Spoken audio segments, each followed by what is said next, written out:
Hello, today I'm going to be taking a look at the Gallic warband for Clash of Spears from Fighting Hedgehog and Victrix. This is for Fighting Hedgehog's game of ancient skirmishing warbands, and the miniatures come from Victrix.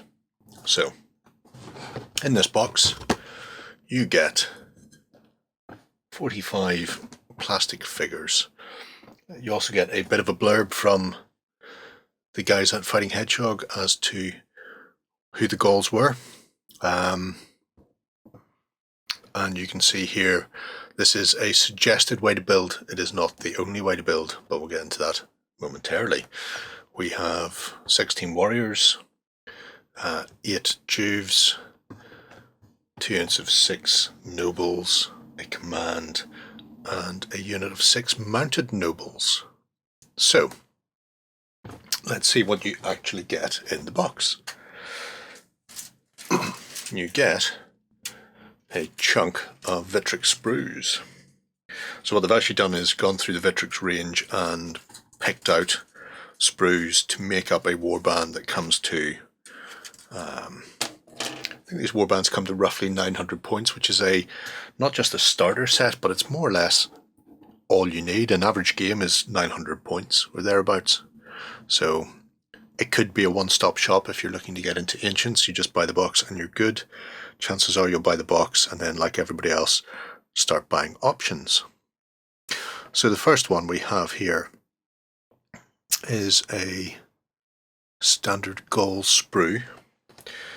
Now, we have a few of these. How many do we have? It looks like 4. Yeah. So we've got 4 of these sprues, so this gives us 24 warriors, and this is what they've made the juves and standard warriors out of. However, as you can see, it's just 24 goals. You have a variety of heads, helmeted and unhelmeted, depending on how you feel. We have crests for variety on the helmets. We have swords, javelins, offhand thrusting spears, again over here more javelins and spears, and some optional cloaks. Get a variety of Gallic shields and some scabbarded swords. So when you come to build your army or your warband for Clash, you don't have to build these as a unit of 8 and then 2 units of 8 warriors. You could build them as 3 units of 8 warriors, or you could have 6 juves or whatever you want. But as usual with Victrix, nice sculpts, limited options, but we'll get into that when I get around to building them. After that we have our command sprue. So again, in Clash you have a commander. You must have at least one. You can have many. So you've got options here on this sprue again, and they're options that are handy in game. We have a variety of Gallic helms, some unarmoured. We also have a couple of gentlemen who are wearing Roman helms. I imagine the legionaries in question probably not alive. Now, for the period Clashes set, these Imperial Roman helms with the face guards are too late. This is actually set around the 4th to 3rd century BCE. But if you like the look of them, throw them on. You know, most people aren't going to worry about it too much. We have 2 in chainmail and 1 just in a cloth shirt of some description. 3 shields and a variety of arms and weapons. You can make standards, and you can also make musicians, and that's handy because you can have a commander and give him optional upgrades of both a standard and a musician, which increases his range for command in game terms, and also allows re-rolls for morale checks. So this sprue could either be one commander with 2 upgrades, or they could be 3 separate heroes, depending on what you need for your force or what you fancy doing. We have 2 sprues of Gallic cav. So these are your noble cav. As you see, we've got 3 horses split half and half, and then 3 riders, so 2 almost one piece, and then 1 split torso and legs. The saddles are unique to the horse in question. As you can see, they're all numbered and lettered, so ES3 goes with E3 and E3. They look similar. I have not tried swapping them around, but I have noticed on some other Victrix sculpts that even though they look similar, there are slight differences in them, so you're probably better paying attention when you take these off the sprue. 3 shields, so not a huge amount of variety in the shields, but a large amount of variety with the heads. And we also have standards, swords, thrusting spears and javelins, along with some optional scabbarded swords and crests. So a nice set of miniatures there. And then we have 3 of these. These are our armoured Gallic warriors, so these make your nobles. 4 bodies, all armoured with decent armour. This one wearing what looks like a Greek-style linothorax. We have spears and javelins and scabbarded swords. We also have the offhands for the shields, along with a variety of shields. So we've actually got 6 for 4 bodies, which is nice because it means you can mix it up a bit. You don't have to be so regimented. There are 12 heads across the top, either helmeted or unhelmeted, so I think you can make a full set without or with. 2, 4... No, you can't. Oh no, you can, yes, because you've only got 4 bodies, so you could have them all unarmoured if you wished. And the reverse. These here are actually puddle bases, so a lot of ancients, historics in general, come on pre-molded puddle bases. Depending on how you're working with these and what you're using them, you may just want to pin these straight to base, or if your other models actually have the puddle bases that are integral, it may be easier to glue these on and match the basing to those rather than to take a lot of integral bases off, but the option's there. It's a little unusual to see them separate. Normally they're there because they're required for the casting, but that's plastics for you. So, the only thing left in the box is a little bag with the stack cards for Clash. So we have the Mounted Nobles. Then we also have our Nobles on Foot, some Ligurian allies, so Lowland Gauls, some warriors,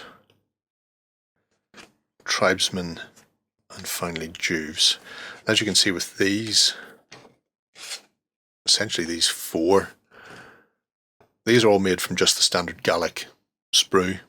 So depending on how you want to build your force, you could maybe go all Juves or want to go all warriors. Those are both possible. You'll notice there are Civis, Militus and Rare identifiers. That's when it comes to list building. But apart from that, you get your point per model.